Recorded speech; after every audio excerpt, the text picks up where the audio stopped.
Bismillahirrahmanirrahim. Assalamualaikum warahmatullahi wabarakatuh. Alhamdulillahi rabbil alamin. Wahdahu wassalatu wassalamu ala asyrafil anbiya'i wal mursalin wa ala alihi wa ashabihi ajma'in. Amma ba'du. Pertama-tama marilah kita ucapkan puji syukur kepada Allah Subhanahu wa taala yang alhamdulillah sampai saat ini adik-adik dan saya masih diberikan nikmat iman, nikmat Islam, insyaallah nikmat ihsan untuk kita semua. Dan terlebih-lebih juga Allah Subhanahu wa taala alhamdulillah sampai saat ini masih menjaga kita dari penularan virus COVID-19. Salawat beriring salam ke ruh junjungan kita Nabi besar Muhammad sallallahu alaihi wasallam yang insyaallah adik-adik dan saya dan insyaallah semua umat muslim di dunia akan mendapatkan syafaat dari beliau. Amin amin ya rabbal alamin. Selanjutnya himbauan saya seperti biasa, jangan bosan-bosan mendengarkannya. Jaga terus protokol kesehatan. Pakai masker, jaga jarak dan mencuci tangan dengan sabun. Yang kedua himbauan saya agar adik-adik tetap pada porsinya. Artinya sebagai mahasiswa, adik-adik harus terus mencari dan mencari. Jangan berpangku tangan hanya mengharapkan materi dari dosen sendiri. Artinya, jika adik-adik punya perspektif lain, punya sumber lain, kita lebih hangat untuk diskusinya. Seterusnya, tidak lupa juga saya menyampaikan kepada adik-adik bahwa di tanggal 6 Mei 2021 sampai tanggal 17 Mei 2021, pemerintah kita sudah resmi mengumumkan agar di rumah saja, dilarang mudik. Jadi adik-adik dimohon untuk mematuhi peraturan ini. Insya Allah pada semester yang akan datang kita akan berkuliah secara offline. Oke, langsung saja ke materi kita kali ini. Materi kita pada kesempatan kali ini adalah pendekatan kualitatif dalam pemilihan metode penanganan risiko. Tiga jenis sikap orang yang terhadap risiko. Yang pertama, risk seeker. Yang kedua, risk aversion. Yang ketiga, risk indifference. Seterusnya, dua jenis risiko lembaga keuangan syariah. Yang pertama, risiko umum yang berlaku di lembaga intermediasi keuangan, risiko kredit, risiko pasar, risiko likuiditas, risiko operasional. Kalau di perbankan syariah tentunya risiko pembiayaan. Sudah kita bahas di pertemuan-pertemuan sebelumnya. Yang kedua, risiko yang baru dan unik sebagai akibat dari keunikan struktur aset dan liabilitas.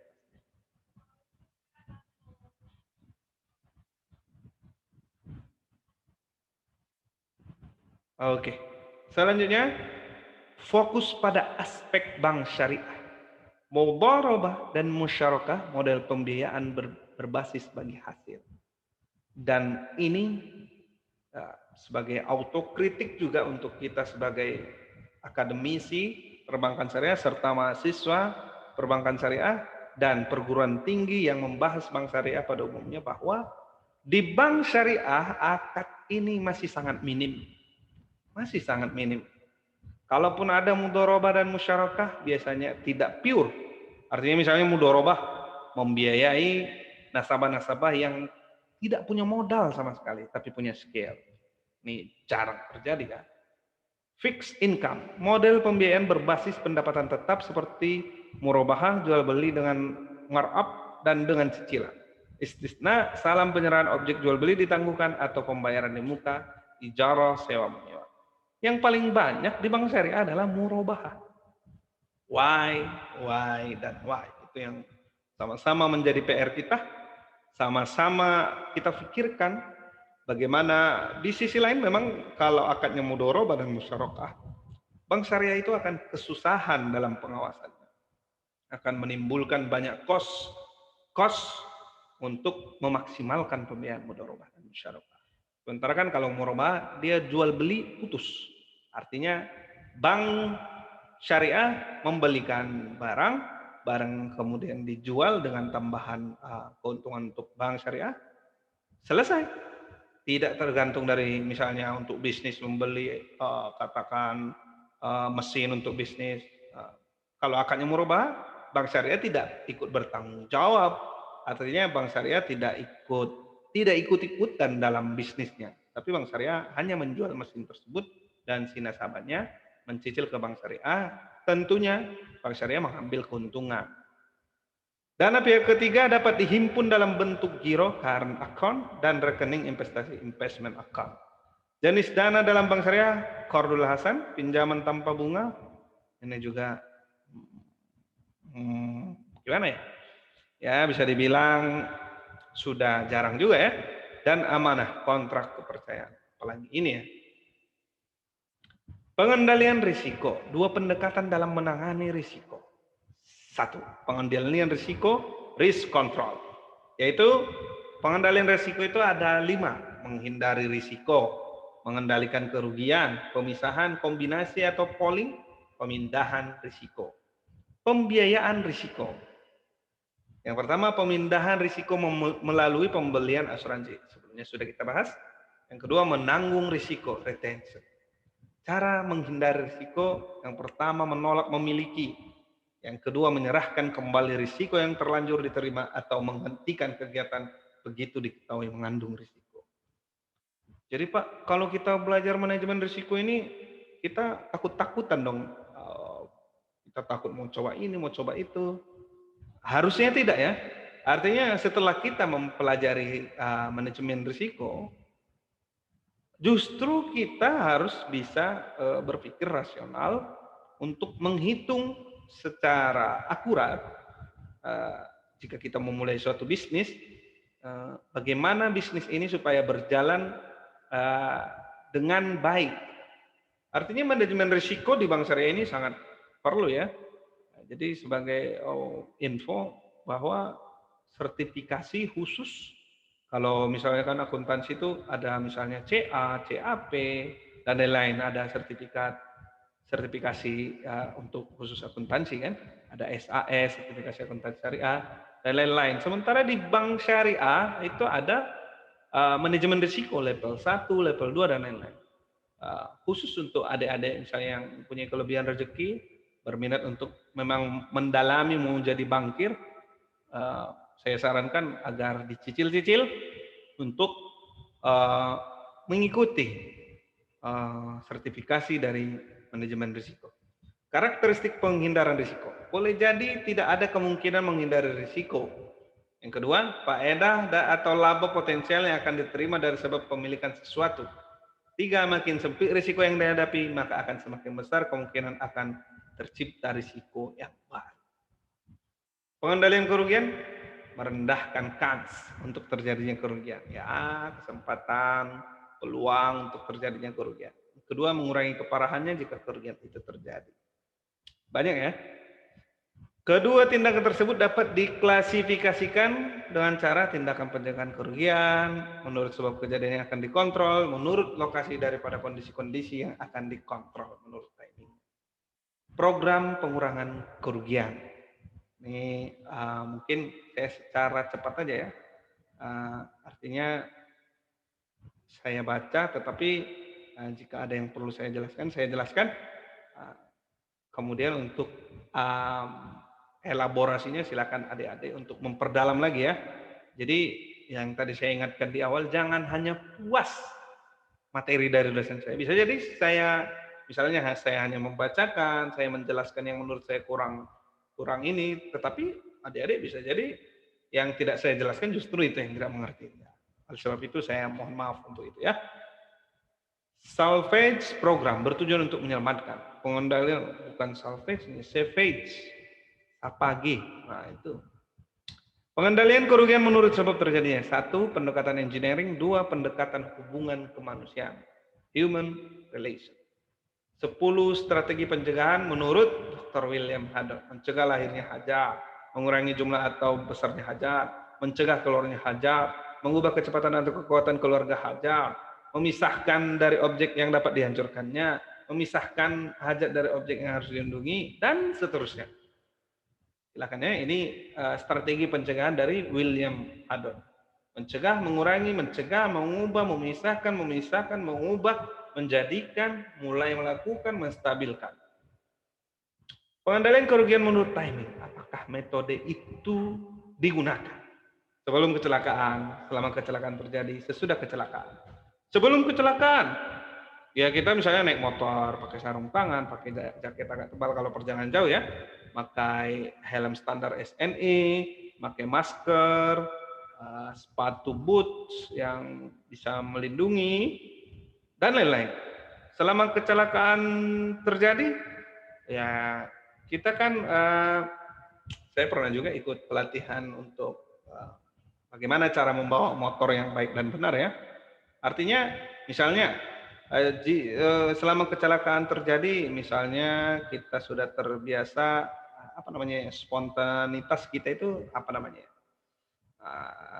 reaksi kita yang tiba-tiba misalnya kecelakaan, tiba-tiba kita tahu untuk melompat kemana ataupun untuk mengurangi risiko kecelakaan ini. Artinya kecelakaan tetap terjadi ya, mengerem gitu ya, apakah rem depan dulu atau rem belakang dulu supaya kecelakaannya tidak terlalu besar gitu ya. Nah, yang terakhir sesudah kecelakaan ya, pengobatannya gimana, misalnya kalau patah apakah diurut, apakah secara medis dan lain-lain. Klasifikasi yang kedua, fase perencanaan, fase pengamanan, perawatan, fase darurat. Pemisahan risiko, menyebarkan harta yang menghadapi risiko yang sama, menggantikan penempatan dalam suatu lokasi dengan maksud mengurangi jumlah kerugian dalam satu peristiwa. Makanya ada istilah don't put don't put your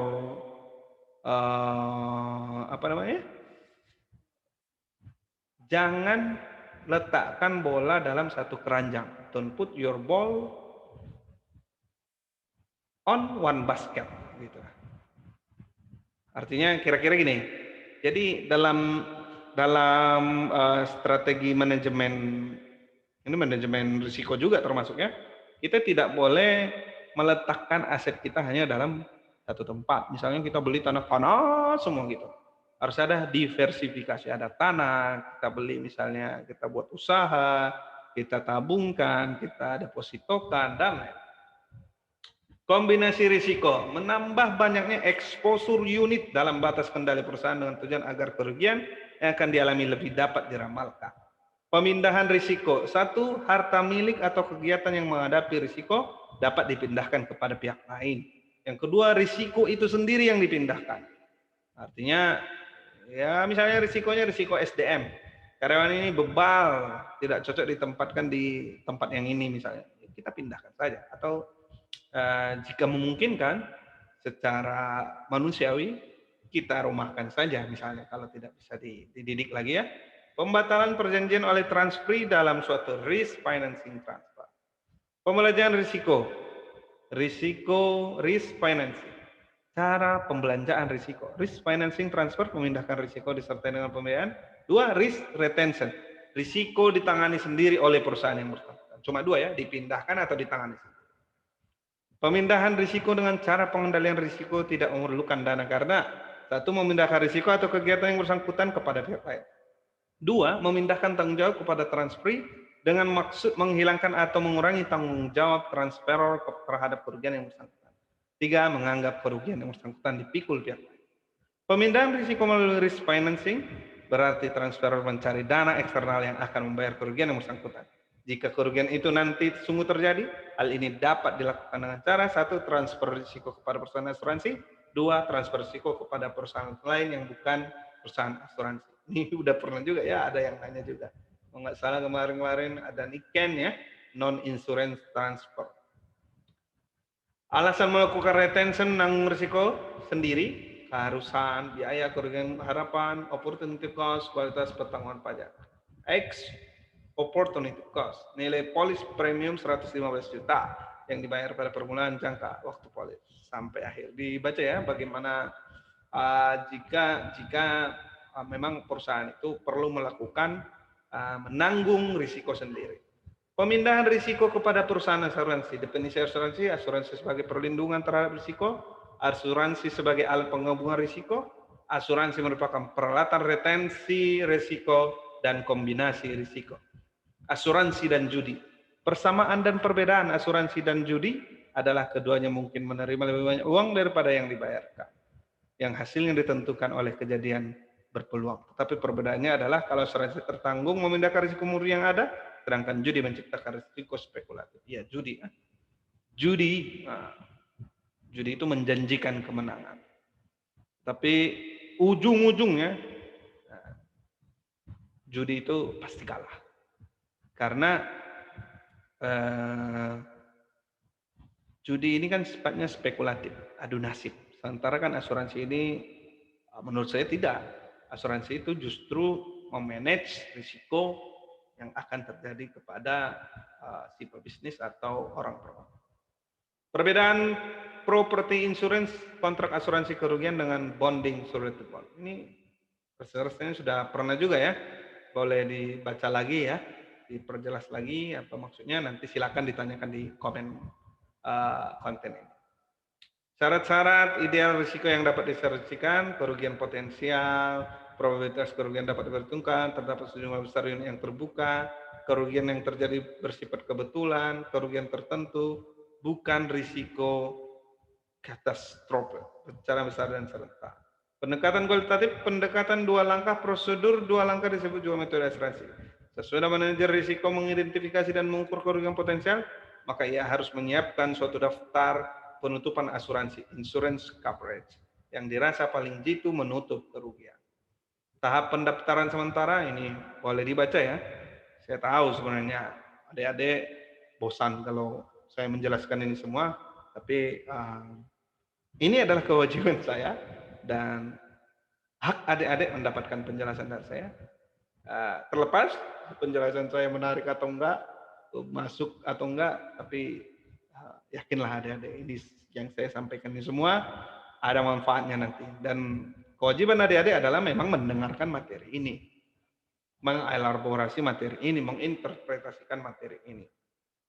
Dan hak saya sebagai dosen adik-adik adalah agar adik-adik berusaha semampu mungkin sekuat tenaga, tapi pada ujung-ujungnya semua hak dan kewajiban kita kembalikan kepada Allah Subhanahu wa taala. Soal diskusi, apa itu metode asuransi kualitatif? Jadi ini perlu adik-adik ketahui bahwa silahkan adik-adik dibaca-baca lagi, diulang-ulang lagi, dicari sumber lain. Oh Pak, saya baca di sumber lain bahwa metode kualitatif dalam manajemen risiko itu begini Pak. Yang Bapak sampaikan sudah betul, tapi ada tambahan Pak. Pak, saya kurang mengerti di bagian yang ini Pak. Nah, nanti kita sharing, diskusi bersama. Mudah-mudahan apa yang saya sampaikan bermanfaat untuk adik-adik mahasiswa ataupun siapa yang mendengarkan YouTube ini. Jika ada kesalahan baik secara teori dan lain-lain, mohon maaf sebelumnya. Dan saya menerima setiap kritik dan mudah-mudahan kritik yang membangun untuk artinya pembelajaran ini dapat kita perbaiki ke depannya. Allahul muwaffiq ila aqwamit thoriq, innallaha yuhibbul jamil fastabiqul khairat, wabillahi taufiq wal hidayah. Mohon maaf atas segala kesalahan, mohon ampun kepada Allah Subhanahu wa taala. Allahul muwaffiq ila aqwamit thoriq. Assalamualaikum warahmatullahi wabarakatuh.